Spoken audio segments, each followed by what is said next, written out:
Hello বন্ধুরা, আজকে আমি মানকচু কাঁচা বাটা দেখাবো। দেখো, সবাই বলে অনেক জল হয়। দেখো, নারকোল দিয়ে কাঁচা বাটবো। দুটো নিয়ম অবশ্যই মনে রাখবে। সেটা হলো, দেখো, সর্ষে আর লঙ্কাটা ভালো করে আমি পেস্ট করে নিলাম আগের থেকে, ভালো করে ভেঙে গেল। মানকচুটা যখন কাটবে তখন কিন্তু মোটা করে ছোকলা ছালাবে। হ্যাঁ, তা দেখবে তলে আর গলা চুলকাবে না। আর এই দেখো, ভালো করে মানকচুটা পেস্ট করে নিয়েছি, কিন্তু নারকোলও দিয়েছি এর মধ্যে, যে কিছুটা নারকোল। এখন দেবে নুন, আগে কখনোই নুন দেবে না, তাহলেই জল বেরিয়ে পাতলা হবে। এখন তেল দেবে, নুন দেবে, একটু মিষ্টি দিয়ে আর একবার ফাইনাল ঘুরিয়ে নেবে একদম মিহি হয়ে যাওয়ার পরে। দেখো, আমি মিষ্টিও দিলাম।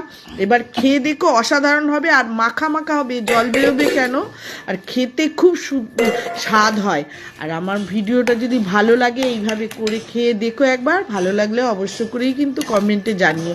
আর দেখো, লাস্টে কিন্তু একটু সর্ষের তেল দিয়ে ভালো করে বাটিতে মেখে নেবে।